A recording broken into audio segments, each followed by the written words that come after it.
Por que somos tão perfeccionistas? Esse é o tema da live de hoje.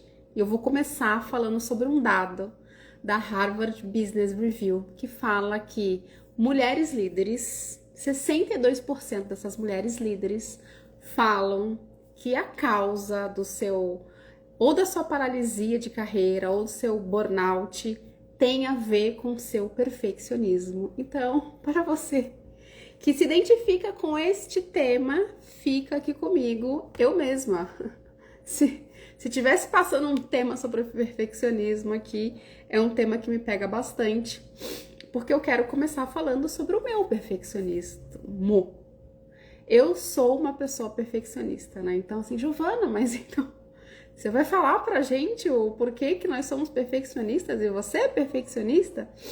Eu tenho um traço bastante forte de perfeccionismo e na hora que eu escrevi essa live, né, porque eu faço as minhas anotações aqui, principalmente um tema desse eu considero tão importante, eu considero muito importante porque eu sei o quanto esse tema pega muitas de nós mulheres, né, em uma ou outra dimensão, eu não sei se é o meu algoritmo social, mas, assim, como amigas, eu tenho muitas que são perfeccionistas e que tem vários desses traços.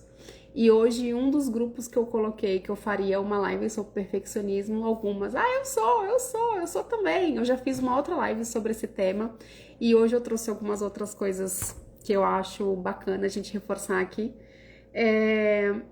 E eu acredito, e é uma visão minha, que a gente tem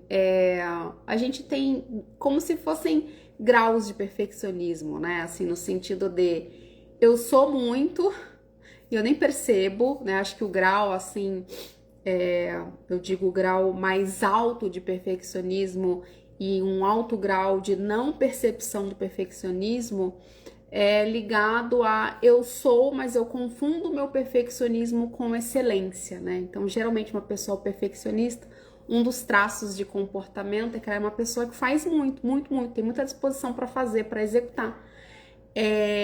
Então, pode ser que essa pessoa, ela não assuma que ela seja perfeccionista. Então, acho que esse é o grau mais sério, né? Que ela tem certeza que o que ela está fazendo é o melhor possível. E não tem nada a ver com uma coisa que é ruim, né? E aí uma das coisas que eu trouxe aqui é que o perfeccionismo, ele não é um sinal de competência, ele é um sinal de medo. Para você que tá me assistindo, que vai me assistir depois, né? Falando um pouco dessa primeira fase, que é a fase mais elevada do perfeccionismo, eu fui executiva de recursos humanos e uma das áreas que eu gerenciava era recrutamento e seleção. Então, eu fiquei muito tempo liderando essa área e participando de processos seletivos dos mais diversos níveis hierárquicos, né? Desde jovem aprendiz até diretores, né? Consultores também em outros momentos da minha carreira. Às vezes também com algum cliente a gente se pega apoiando nos processos seletivos e ainda hoje as pessoas elas utilizam a característica do perfeccionismo quando se pergunta me fala um ponto que você gostaria de desenvolver ou um ponto que você acha que não é tão bom assim e a pessoa fala perfeccionismo. Mas o que eu percebo como padrão de comportamento quando isso é falado em entrevistas de processo seletivo é que as pessoas se sentem à vontade de falar que elas são perfeccionistas. E eu vou explicar o porquê que eu tô falando tudo isso. Porque quando eu falo assim, né, quando a gente fala numa entrevista, olha, e aí, qual é o seu ponto, né, o que você gosta de você, quais são seus pontos positivos, né, que para explicar aqui por que um recrutador pergunta isso, é para entender o quanto a pessoa tá pensando sobre o que ela é, né, se ela minimamente, porque a pessoa que minimamente tá pensando sobre ela é uma pessoa que geralmente vai analisar melhor as coisas, então tem uma lógica por trás disso. Então, geralmente, quando você fala assim, o meu ponto positivo é porque eu sou muito comprometida, eu sou muito dedicada, e aí fala um monte de coisa bonita. E aí, quando você fala assim, ok, então fala agora de um ponto que você acha que não é tão bom, assim. Aí a pessoa fala assim, perfeccionismo, né? Porque eu quero fazer tudo com muita excelência, eu quero fazer tudo muito certo. E aí você percebe de novo que a pessoa ela fala que ela é perfeccionista como um defeito, mas você percebe que ela tá falando isso, é quase como se o perfeccionismo fosse politicamente aceito, né? Um correto. Ele não é um super defeito, ele é uma coisinha assim, do tipo, não dá nada, né? Eu só sou doidão pelas coisas muito certas o tempo inteiro. E aí, de novo, assim, nessa fase 1, em que a pessoa não se percebe como perfeccionista e confunde perfeccionismo com competência e não como um sinal de medo, que eu vou explicar o porquê que eu tô falando que isso é um sinal de medo, as pessoas vão aceitando mais, né? Assim, de uma forma geral. Eu acho que o segundo passo eu sei que eu sou perfeccionista, né? Eu sei que eu me comporto assim, eu sei que eu exagero, eu sei que eu coloco uma régua nas minhas expectativas, que ela é uma régua que eu criei da minha cabeça e que ela é muito alta e que se eu não conseguir dosar isso vai ser muito difícil conviver comigo. E aí essa pessoa fica entre eu sei, mas eu não consigo ainda mudar muito bem, né? Porque afinal o perfeccionismo geralmente é um traço que nos acompanha desde muito pequenininha. Oi, Mônica. Desde muito pequenininha. Então, se é um traço que me acompanha desde muito pequenininha, não é uma coisa que assim que eu sei que eu sou, eu vou conseguir mudar, né? Então, acho que essa é a segunda fase do perfeccionista, que já é melhor que o primeiro, que acha que perfeccionismo é uma competência. E acho que o terceiro passo, eu sou receosa em falar em processos de cura, porque o que é cura, né? Porque temos que nos curar, né? Que cura é essa que tantos falamos hoje, que saúde mental acabou virando um nicho aí, que todo mundo quer curar tudo o tempo inteiro. Mas não falando de cura, acho que o terceiro passo é a gente entender que a gente tem um perfeccionismo e a gente começa a testar formas diferentes de ser no mundo, né? Então eu vou falar um pouco dessas formas mais pra frente. Mas eu queria começar falando assim, né? Por que a gente é perfeccionista? Da onde que criamos isso, né? De novo, eu já falei isso em outras lives, mas só pra gente fazer um amarrado aqui, o perfeccionismo vem da nossa necessidade de ser aceito, né? Claro, como tudo que fazemos, como seres sociais que somos, nós temos uma necessidade de sermos aceitos nos lugares em que a gente vive, né? Essa necessidade, ela acontece lá quando a gente é pequenininho, porque, de novo, somos seres sociais e precisamos pertencer aos ambientes. E aí, por algum motivo, essa criança, ela entende que ela precisa fazer tudo muito certinho para ser amada, para ser aceita. Pode ser que por ela ter um pai que é muito exigente, ou uma mãe, pode ser que ela teve que, por algum motivo, ser responsável pela família de uma forma mais cedo do que ela deveria, né? Uma criança, sei lá, de 11, 12 anos que teve que começar a trabalhar muito cedo porque economicamente aquilo era preciso. Ou pode ser que ela seja um filho mais velho de muitos filhos e ela teve que perder um pouco da infância dela muito cedo. Enfim, pode ser uma série de motivos. Mas a ideia é que o perfeccionista geralmente ele aprende a ser dessa forma, porque pequenininho ele entendeu que ele precisava fazer tudo muito corretinho, muito certinho para ser amado, né? E aí tem um outro ponto que a gente vai herdando também modelos do que é sucesso de uma forma muito distorcida, né? Então tem a gente lá criancinha achando que a gente tem que fazer muito certinho e a depender também de quais são as nossas referências do que é sucesso, a gente vai achando que precisamos fazer tudo na exaustão, né? É o famoso no pain, no gain. Então, se você não faz muito, muito, muito, muito, se você não tá o tempo inteiro no seu limite da sua performance, você não tá fazendo o suficiente. Então, de novo, assim, quais são os modelos que nós temos de sucesso? Eu acho que foi hoje que eu botei um Reels para rodar e eu falei exatamente isso, assim, muitas vezes a referência que a gente tem do que é bom, do que é sucesso, ele distorce o nosso entendimento do que a gente deveria estar fazendo para estar ok na vida. Então, quando eu preciso muito, assim, de ter um modelo, quando eu tenho um modelo que faz muito o tempo inteiro, que tá sempre disponível, né, porque o perfeccionista, ele é como se ele viesse com um chipzinho desde muito pequeno que fazer é o certo. Então ele faz. Geralmente o perfeccionista é uma pessoa que se ela não cuidar, ela fica exausta. E o pior de tudo, como perfeccionista ele tem uma disposição muito grande de fazer, a exaustão dele não necessariamente é uma exaustão de deitar no sofá. Por quê? Porque o perfeccionista ele não concebe na cabeça dele que deitar no sofá é possível. É como se ele condicionasse descansar a algo ruim, a uma fraqueza. E aí, de novo, por isso que eu falo que muitas vezes o perfeccionista, ele lá no fundo, ele acha que isso é uma competência. E é claro que tem as partes boas, né? Mas a depender do nível desse perfeccionismo, ele tá escondendo, na verdade, partes dele de não vulnerabilizar, de não errar, de fazer o tempo inteiro, ele só é aceito se ele tá o tempo inteiro fazendo. O perfeccionista também é uma pessoa que geralmente tem um senso de justiça muito alto, né? Ele é um justiceiro. Então, tudo isso que eu tô falando é para dar a dimensão do quanto o perfeccionista, ele é muitas vezes uma pessoa exausta. Ele é uma pessoa burnoutada, assim, sabe assim? Porque como é que eu vou perder tempo descansando, como a Mônica tá dizendo aqui? Eu não posso.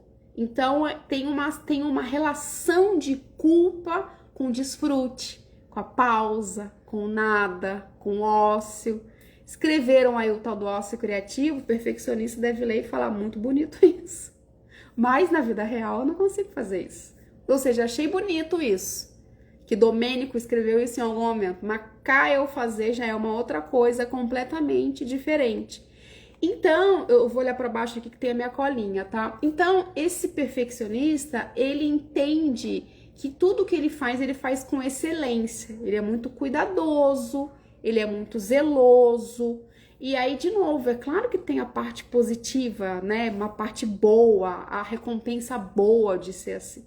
Mas o ponto aqui, eu não tô falando nem o quanto o perfeccionista, ele é reforçado socialmente por ser assim. Mas eu tô falando no sentido de como é que eu, que tenho essa característica de perfeccionista, eu posso começar a entender que em algum momento, se eu não mexer alguma pecinha, isso vai me adoentar. E para algum lugar vai, né? E o nosso corpo é muito sábio, né? O corpo do perfeccionista geralmente é um corpo mais tensionado, tem tensões em alguns lugares específicos, né? Para quem gosta um pouco de entender sobre psicossomática, tem pessoas e pesquisas muito interessantes que vão falando os significados dos lugares que a gente tensiona, das energias que a gente tensiona no nosso corpo. Então é um pouco por aí. A ideia, de novo, não é falar sobre a perspectiva de quem está olhando para o perfeccionista, é para o perfeccionista se olhar, né? Então, por que somos tão perfeccionistas, né? Então, assim, não posso falhar, porque isso refletiria na imagem da pessoa que eu sou, da mulher que eu sou. Se eu não estiver perfeita, eu serei julgada como incompetente, fraca ou desleixada. E aí, de novo, isso tem muito a ver com a referência que a gente teve quando a gente era pequenininho. Porque quando eu penso assim, se não estiver perfeita, eu serei julgada como incompetente, fraca, desleixada, sei lá, outro adjetivo que você queira dar, isso geralmente está conectado com alguma frase que você ouviu de papai e mamãe. Eles podem não necessariamente ter falado isso para você, mas você pode ter entendido que naquela família era valor ser perfeito, era valor ou pai e mãe só valorizava quem era muito perfeito, quem fazia muito, quem tem um modelo muito parecido. Um outro ponto do perfeccionista, isso é um ponto bastante importante para ser avaliado, como o perfeccionista ele tem uma régua muito alta, ele tem geralmente uma adaptabilidade que é mais baixa. O que isso significa? Significa que o perfeccionista ele gosta do perfeccionista. Ele gosta de lidar com pessoas que operam da mesma forma que ele. Então, o perfeccionista que tem lá o certo e o errado, que é mais estruturado, ele vai ter mais facilidade de lidar com pessoas que tenham esse modelo de ser no mundo parecido. Então, se o perfeccionista ele tá perto de alguém que é muito livre, no sentido de faz as coisas muito soltas, muito sem estrutura, muito sem prazo, muito vamos deixar a vida fluindo, o perfeccionista vai dar uma tremedinha nos olhos. Por quê? Porque ele vai julgar que essa forma não é a forma que deveria estar acontecendo. Então, esse é um ponto, porque, ok, a régua é alta, mas a régua é alta porque você fez essa régua ficar alta. O mundo não tem essa mesma régua. Então, de novo, o quanto isso muitas vezes, aí de novo, não estou falando de quem está falando de fora. Eu estou falando para o próprio perfeccionista, o quanto fica difícil para o perfeccionista lidar com outras formas de ser no mundo. Porque geralmente ele tem um julgamento muito alto. A régua muito alta que ele coloca para ele mesmo, ele joga essa régua, ele transborda isso para fora, né? Aí uma outra coisa que eu já falei é, a gente também acaba tendo esse perfeccionista porque a gente muitas vezes não tem um modelo de mulher, ou aqui eu falo mais para mulheres, né? Mas a gente não tem um modelo de pessoas mais humanizadas, né? Modelos de líderes mais humanizados. Então, de novo, em algum momento lá atrás, a gente olhou para os nossos pais como se eles fossem os detentores de todo o conhecimento, de toda a maravilhosidade da vida. E assim a gente carrega nas relações profissionais. A gente olha para os nossos líderes como se eles fossem seres assim no Olimpo. Como isso ainda é um padrão que acontece em muitos lugares, né? Ter essa relação que o líder sabe mais, o líder manda mais. Geralmente esse líder, ele também se vê nesse papel que ele não pode errar. Aí, de novo, se ele se vê nesse papel que ele não pode errar, ele vai buscar ser perfeito. Ele vai buscar não ter emoção, não chorar. Esses dias, eu tava num cliente, e aí eu vi isso de uma consultora, que ela falou assim, você não acredita, o fulano de tal entrou chorando na sala dos sócios. Aí eu fiz uma cara do tipo, tá. É muita falta de maturidade, né, fazer isso, né? Do tipo assim, um homem entrar chorando na sala dos sócios. Aí eu fiquei, oxe, mas por que não pode chorar? Às vezes foi demais pra ele, às vezes ele precisava chorar, assim, né? E outra coisa é, nossa, mas a fulana de tal não pode chorar, as pessoas não podem ver ela chorando. Então, de novo, a gente ainda tem uma fantasia que o choro, né, o não dar conta é uma fraqueza. E aí, se a gente tá normalizando isso entre nós, né, se chorar, se falar que tá demais, se reclamar um pouco, se desabafar, se descansar, é o que a gente não reconhece como valor, vai todo mundo querer o tempo inteiro ser perfeito. E aí a gente tá aqui liderando em depressão e ansiedade, né? Continuamos nessa toada de que a gente tem uma quantidade enorme no Brasil de casos. E agora a gente tem aí, por exemplo, a tal da NR1, que iria entrar em vigor nas empresas em maio, ela foi adiada para o ano que vem, mas basicamente a NR1 é uma norma regulamentadora que sempre existiu, mas sempre existiu muito no cunho, muitas vezes mais da correção, e agora a ideia é que as empresas prestem conta ao governo das iniciativas que elas precisam fazer enquanto instituição para apoiar os colaboradores no bem-estar da saúde mental e social, né?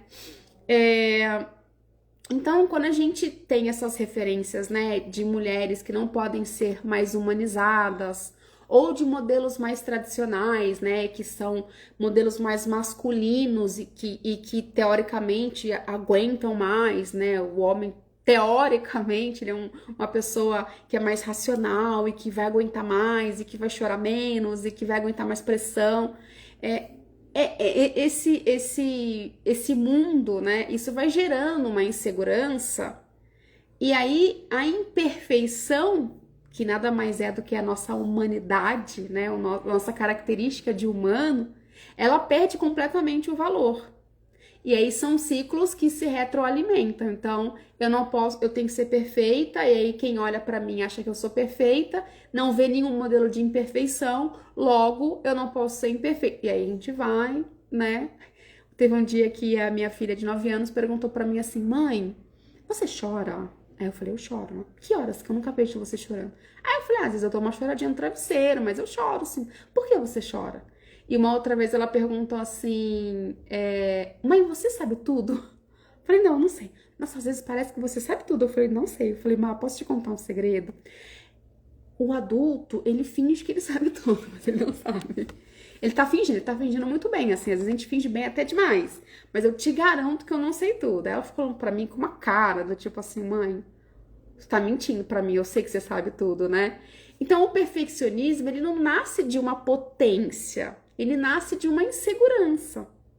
Ele nasce de uma insegurança que a gente não pode ser quem a gente não pode ser humano, a gente não pode ser imperfeito. E aí qual é a consequência disso? É um sentimento de constante inadequação. Em casa, no trabalho, como mãe, como mulher. E o perfeccionista, ele tem uma outra característica que é de hipervigilância para o olhar externo. Por isso que o perfeccionista é uma pessoa cansada. Ela só não assumiu porque é politicamente incorreto para ele assumir. O que é hipervigilância? É a pessoa que não consegue assumir que precisa descansar. Então ela está em estado de alerta o tempo inteiro. É como se ela estivesse sempre pronta para algo. Eu tô pronta para trabalhar, eu tô pronta para fazer, eu tô pronto para ajudar. Por quê?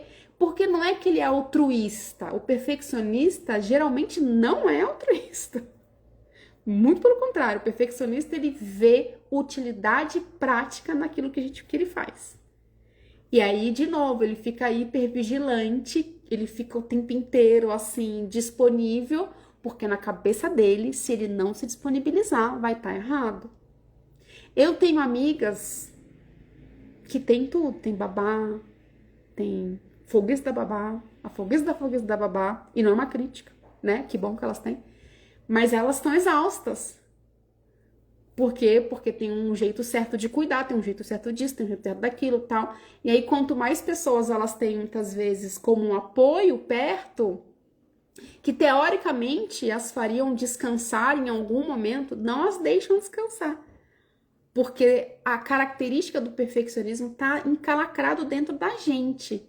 Não tem a ver com algo que é externo. O perfeccionismo ele está encalacrado dentro da gente. Então não tem a ver com uma condição externa de que eu tenha alguém que me ajude mais ou menos. Por isso que aqui o meu chamado é sempre olha para o que você está fazendo.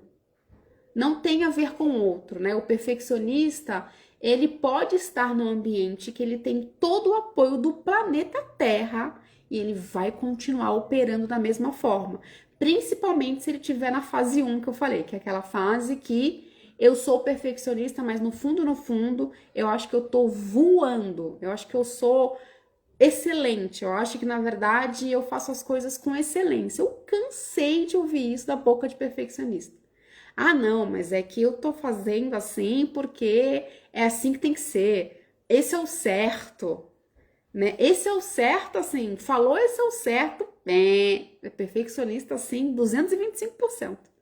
Porque o certo em relação ao que, cara pálida? O certo para quem? O certo na perspectiva de quem, né? Se tivesse verdades absolutas, seria até mais fácil a vida adulta, né? E aí, quais são as consequências da vida como um geral, assim, tá?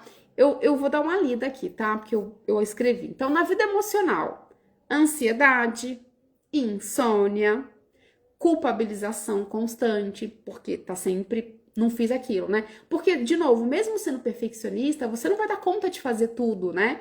Então, o que você deixa de fazer, você se sente culpado. Nossa, não vai dar tempo de não sei aonde. Eu falei que eu ia, meu Deus, eu tinha que ir e tal. Nossa, domingo eu vou ter um almoço, não queria, queria ficar em casa, mas eu vou ter que ir. Então é uma culpa que toma conta, né? Uma culpa que sobe, é uma estrutura que fica dura, né? Dificuldade de relaxar e viver o presente, baixa autoestima camuflada, né? Por trás da excelência. Então, de novo, o perfeccionista, no fundo, ele sabe, ele sente que ele não é tudo isso. Mas e a coragem de assumir que ele não é tudo isso? Ele não tem. Porque se ele assume que ele é imperfeito, como é que fica para ele? Como é que um perfeccionista assume que ele tem defeito? Ele não consegue fazer isso. é maior do que ele. Nas relações pessoais, vai ter dificuldade de delegar e confiar. Então, o perfeccionista ele vai preferir fazer tudo. De novo, mais um motivo pela exaustão, né? Então, assim, eu não confio no outro que o outro vai fazer tão excelente como eu. Então, ele faz o tempo inteiro. Ele não delega. Se ele não delega, logo ele tá exausto, né? Relações que são mais superficiais. Por que superficiais? Não necessariamente que ele não tem amigos, nada disso, né? Superficiais no sentido de ele tem medo de mostrar as vulnerabilidades mais reais. Então, ele tá sempre prontinho, bonitinho, né? Às vezes ele tá um caos, um caco interno, mas ninguém sabe, né?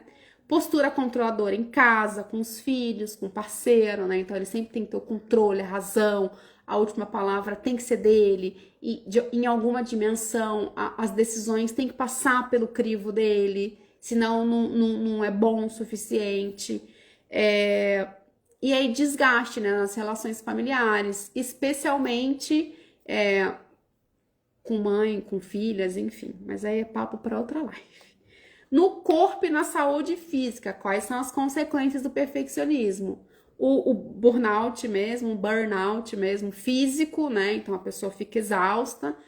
E aí aqui eu tô falando de burnout, gente, porque é uma coisa assim, um nome, né, que é fácil e que todo mundo entende. Mas várias outras possibilidades de adoecer o corpo, né? Então, para algum lugar, esse excesso de controle, esse excesso de inflexibilidade, ele vai para algum lugar. E, de novo, o corpo é sábio. Quando a gente consegue mentalizar o que está acontecendo, o corpo já está sentindo faz muito tempo. É que nós não somos educados a perceber o corpo, né? Mas se a gente fosse, a gente teria uma facilidade de falar, opa, tô exagerando aqui com o meu corpício. Somatização, como eu falei, enxaqueca, tensão muscular, bruxismo, fadiga, doenças autoimunes, né? Então, muitas das coisas que a gente tem como doença, se a gente tratar a causa, que muitas vezes são emocionais, a gente vai liberando no nosso corpinho essas coisas, né? Alimentação mais desordenada em alguns casos, né? Porque tem lá o perfeccionismo que é mais estético, então só come como tá bonitinho e tal. Isso é menor, mas acontece também. Na vida social e afetiva, um isolamento que é quase um isolamento que o próprio perfeccionista ele faz com ele mesmo, né? Eu não vou se não tiver perfeito, sabe assim? Eu não vou se eu não tiver ótimo, eu não vou se eu não tiver excelente, eu não vou fazer, eu não vou aceitar palestrar naquele lugar se não tiver perfeito, eu não vou aceitar um serviço se não tiver tudo detalhado nos mínimos detalhes. Isso me pega bastante, assim, eu sou bem detalhista. E aí é bom que eu tenho pessoas do meu lado hoje em dia que são mais impulsivas, e aí elas dão uns petelecos em mim, eu falo, opa, é mesmo? Esqueci que eu sou perfeccionista. Evita experiências novas por medo de não performar bem, que é o que eu falei, né? Então, assim, é convidado para alguma coisa, não vai porque teria que estar, assim, excelente no Olimpo, né? A vida afetiva, ela é marcada por autoexigência. Então, eu tenho que ser a parceira perfeita. Então, é quase que se o perfeccionista, ele fosse autovigilante com ele também. Ele fosse hipervigilante com ele também. Então, pensa bem. Se o perfeccionista ele não gosta de estar errado, ele primeiro começa a isso nele. Então, como funciona? O perfeccionista, ele não vai admitir para ele mesmo que ele erra. Porque vai que alguém veja ele errando. Aí, se alguém vê ele errando, aquilo vai falar, aham, você também erra. Aham, você também tem desejos que você não deveria ter, e você também sofre, e você também chora, e você também erra. Então, o perfeccionista, ele é hipervigilante com a própria performance. Cara, é louco isso, né? Assim, é bastante tenso. Porque percebe o nível de ansiedade que tem nisso? Você vai travando, é como se você se imaginasse que tem o tempo inteiro alguém te observando. Se você tá fazendo tudo maravilhoso. E aí, se tu não tá fazendo tudo maravilhoso, você começa a entrar em parafuso, assim, meu Deus do céu, eu estou ruindo, ou estou me humanizando demais, tô até cansado agora, enfim. Na vida criativa, tem bloqueios, né? Geralmente o perfeccionista, ele não é uma pessoa criativa, Por quê? Porque a criatividade requer pausa, requer respiro, requer você conseguir estar mais aberto ao erro, à experimentação. Então, geralmente, as pessoas mais criativas, elas experimentam mais e elas experimentam não necessariamente com uma funcionalidade prática, né? A pessoa criativa, ela experimenta porque ela gosta, né? Medo de experimentar o novo, paralisação em projetos pessoais, né? Por quê? Porque tem sempre que ter uma coisinha a mais, um quê que estava faltando que não fez ainda. Evita hobbies ou práticas de prazer que não rendam resultado. Então, não é que o perfeccionista ele não faz, ele faz, mas de novo, ele precisa achar uma função. O perfeccionista precisa de função para fazer. Para ele se engajar em algo, ele precisa ver função, né? Então, assim, eu vou passar o dia inteiro aqui conversando com as pessoas, assim, não tem uma coisinha para eu fazer? Não tem um crochê, não tem um quintal para eu varrer, não tem uma coisinha?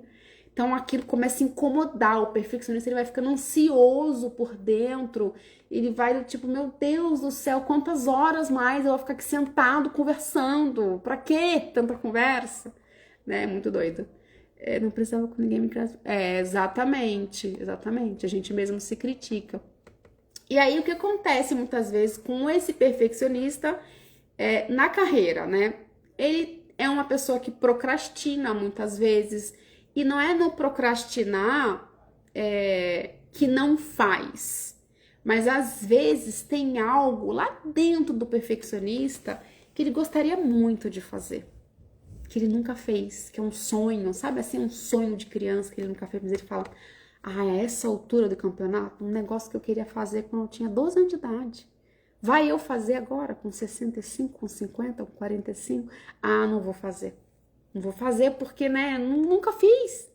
Ele não faz. Então, é nesse sentido. Esse travamento nas decisões é nesse sentido. Então, ele continua operando e fazendo aquilo que ele está acostumado a fazer. Mas se você tiver que se perguntar, assim, para um perfeccionista, mas qual que é o seu sonho, assim, uma coisa que te dá prazer, que brilha os seus olhos? Vai ser interessante esse diálogo, vai dar uma demorada aí para ele entender. De novo, não tô falando de senso de utilidade prática, tô falando de sonho, de desejo, de querência, tá? Uma outra coisa que acontece com o perfeccionista, é claro, a síndrome da impostora, porque tem autoexigência, né? Então, de novo, as pessoas me veem como uma pessoa que faz tudo certo, mas, de novo, fazer tudo certo não é sinal de competência, muitas vezes é sinal de um medo, que você tá querendo camuflar a pessoa vulnerável e humana que você é. E aí, como você faz isso, você se sente uma farsa, porque no fundo, você sabe que você não é perfeito, mas você tenta ser perfeito. Aí você tem um dilema interno, eu sou perfeito, eu não sou perfeito, meu Deus, alguém me ajude aqui que tá complicado. Tem uma sabotagem na sua visibilidade, muitas vezes, né? Então, eu não vou me expor, não vou me colocar até estar perfeito. Ou, de novo, eu tenho a capacidade de fazer as coisas porque eu tenho uma energia muito alta para fazer, e aí eu me sinto no direito de exigir que os outros façam igual. Então, o perfeccionista, muitas vezes, ele é um auditor, né? Ele sai auditando o que as pessoas fazem porque ele parte do princípio que ele é excelente.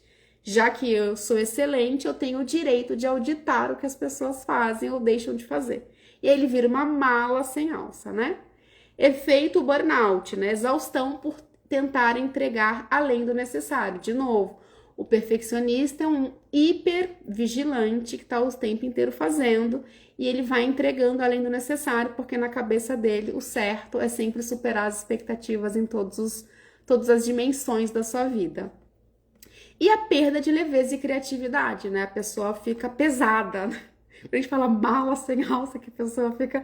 Ela tá pesada, assim, né? Porque, de novo, quem aguenta conviver com a pessoa que tá o tempo inteiro auditando tudo tem um jeito certo, tudo tem uma fórmula correta, tudo tem que acontecer por uma utilidade prática. Às vezes não, às vezes você quer só descansar, às vezes só você quer encher a cara de sorvete e não quer fazer nada, e quer ficar na rede, tá tudo certo. Pro perfeccionista isso é um defeito, né? E aí, a depender do grau, das fases que eu comentei no começo da live, se o perfeccionista, ele sabe que ele é um perfeccionista, ele sabe que dificilmente em algum momento ele vai deixar de ser completamente um perfeccionista, ele olha o outro na rede e ele olha até com os olhinhos de inveja, do tipo assim, poxa, eu queria saber fazer igual. Ele não vai reclamar, ele não vai tirar sarro, ele não vai fazer uma piada como se esse comportamento do desfrute, da pausa, do nada fosse um defeito, né? Mas tem que estar com uma evoluçãozinha aí dentro dele, né? Então, a pergunta para nós perfeccionistas que estamos aqui é: em quais dessas situações eu mais me reconheço? Eu me reconheço que eu sou uma perfeccionista nos detalhes. Meu olho vai direto no detalhe, assim, tipo assim, nossa, lembra disso aqui que a gente falou em 1961? Eu lembro de tudo, assim, minha memória é muito ruim para várias coisas, mas se tem uma coisa que minha memória, ela voa, são os combinados, né? Então, o meu traço de perfeccionismo, ele tá muito ligado aos acordos que eu faço com as pessoas, né? Então, eu começo uma relação, aí você conversa aquilo. Aí, no meio do negócio, o negócio muda, mas não tem uma conversa sobre aquilo. Minha alma sai pela boca e volta, né? E aí, eu já sei que eu sou assim. Só que hoje eu sei que eu sou assim. Então, como eu sei que eu sou assim, eu fico buscando manejar dentro de mim essa ansiedade que vem, que eu fico assim, nossa, meu Deus, mas a pessoa falou aquilo, agora ela tá fazendo aquilo lá e tal, não sei o que, não sei o que. E aí eu falo, não, calma, Giovana, calma, uma hora você consegue conversar com a pessoa, mas é um desafio, assim, né? Meu traço é muito alto, né? E aí, o que a gente pode começar, o que a gente pode começar para destravar esse ciclo doido, né? Que tá tudo aqui, né? Um ciclo que é muito mental, né? O perfeccionista, ele é muito mental, né? Descansar, não, essa eu consigo, amor. Eu consigo descansar. O meu negócio eu percebo que o meu perfeccionismo, ele tem muito a ver com o trabalho, assim, né? E que bom que eu percebo que hoje ele afunilou para um tema da minha vida, que antes eram em muito, sabe? Eu acho que a primeira coisa que a gente pode fazer para entender sobre o nosso perfeccionismo, né, e buscar avançar um pouco mais, né, então não é processo de cura, pode ser que a gente não se cure de nada, pode ser que a gente melhore um pouco o que a gente faz, mas é reconhecer que o perfeccionismo, ele é um medo disfarçado, né, como vários outros comportamentos, né, então aqui não é uma crítica ao perfeccionismo, mas a live é sobre, então estamos falando desse assunto, mas ele é um medo disfarçado, né? É o medo, e o medo é uma emoção, né? E aí, já falei outras vezes da Susan David, a Susan David fala que a emoção, ela é um dado. Ela é um dado no sentido de o medo quer te dizer alguma coisa. Então, a gente pode passar por um processo de observação, de investigação, do porquê que a gente precisa, em alguma altura da vida, ser tão perfeccionista, né? Então, assim, do que a gente tem medo, né? O que pior de acontece quando esse medo, ele se tangibiliza, se é que ele se tangibiliza, se é que não tá aqui, e o que acontece quando eu me paraliso por conta desse medo. E aí a gente vai fazendo perguntas para os nossos medos, e essas perguntas muitas vezes nos direcionam a testar novas coisas, né? Uma outra coisa, né? Começar a praticar uma certa exposição não tão perfeita.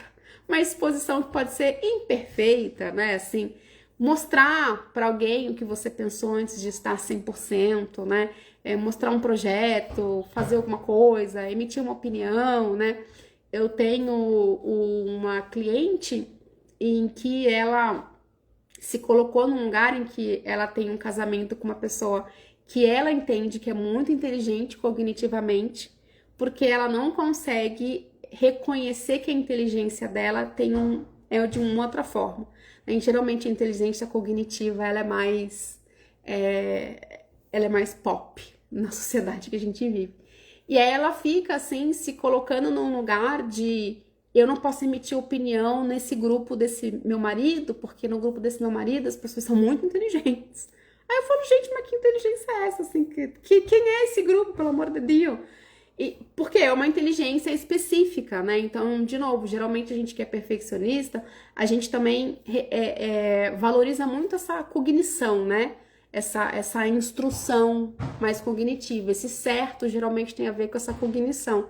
E aí também, quem sabe, né, começar a se relacionar com pessoas que têm perfis diferentes da gente e que demonstrem inteligências diferentes da gente, né? Isso também acho que é bem legal, né? Aprender a distinguir a qualidade que é necessária versus a exigência excessiva, né? Eu acho que essa é a parte mais desafiadora, né? Porque essa distinção, ela é muito subjetiva, né? Em grande parte ela é subjetiva, né? Acho que dentro dos ambientes de trabalho pode parecer que tem um certo e errado, mas muitas vezes não tem, porque o certo ele foi criado por alguém. Ele foi criado por uma pessoa que tinha aquela visão. E aí quando vem alguém e fala assim, não, eu tenho uma outra visão, eu penso diferente. Eu tenho uma outra forma de lidar com esse mesmo processo. Eu tenho uma outra forma de mostrar uma solução de você. Então, o que é uma qualidade que é necessária, o que é uma exigência que é excessiva? Eu acho que é o grande desafio do perfeccionista. Trabalhar mais a aceitação, como a Mônica está dizendo. Aí sim, tem que ter muita terapia, muito autoconhecimento, né? Para a gente entender cada vez mais o que acontece dentro da gente, né? Permitir que o erro, ele é um aprendizado, né? Eu já falei isso aqui uma outra vez, mas existe uma vez eu sigo uma estudiosa, uma pesquisadora de comportamento humano, e ela fala que o cientista, ele opera de um jeito que me parece muito interessante, né? É uma coisa que me marcou muito. O pesquisador, ele tá lá pesquisando, né? Imagina o campo de comportamento humano, o quanto é vasto, assim como vários outros. Mas ele tá pesquisando, e aí quando ele não consegue comprovar a ideia dele, né? Como se fosse esqueci o nome disso agora. Como se fosse... ele quer comprovar lá a linha de pensamento dele, né? Quando ele não consegue, o pesquisador não tem nesse segmento dele uma coisa assim, eu errei. Ele apenas comprovou algo que não era o que ele imaginava, que não era o que ele estava com premissa imaginando, né? Então é como, sei lá, eu vou realizar uma pesquisa, um estudo, e eu quero provar que ovos fazem mal à saúde, uma coisa assim, tá? E aí ele parte desse princípio, eu preciso provar isso. Conforme eu faço uma pesquisa, tese, exato, obrigada. Aí eu tenho uma tese que é ovos fazem mal à saúde. Aí, conforme ele vai pesquisando, ele percebe que, na verdade, ovos não, ovos proteína, coisa boa. Então, para ele fala o seguinte, não, a minha tese estava errada, mas eu achei uma outra tese. Essa mentalidade parece assim, você fala, Giovana, vai. Mas pensa na simplicidade e na beleza que é isso. Você partir do princípio que quando você não tem um resultado da tese que você imaginou que você estava defendendo, você tem um outro resultado. E isso tem um significado na nossa vida. Porque se a gente sempre tivesse exatamente os resultados que a gente pensou inicialmente, a gente estava lá tentando fazer fogo, né? Então a gente só foi evoluindo porque muitas coisas foram acontecendo, porque no movimento a gente foi descobrindo novas possibilidades.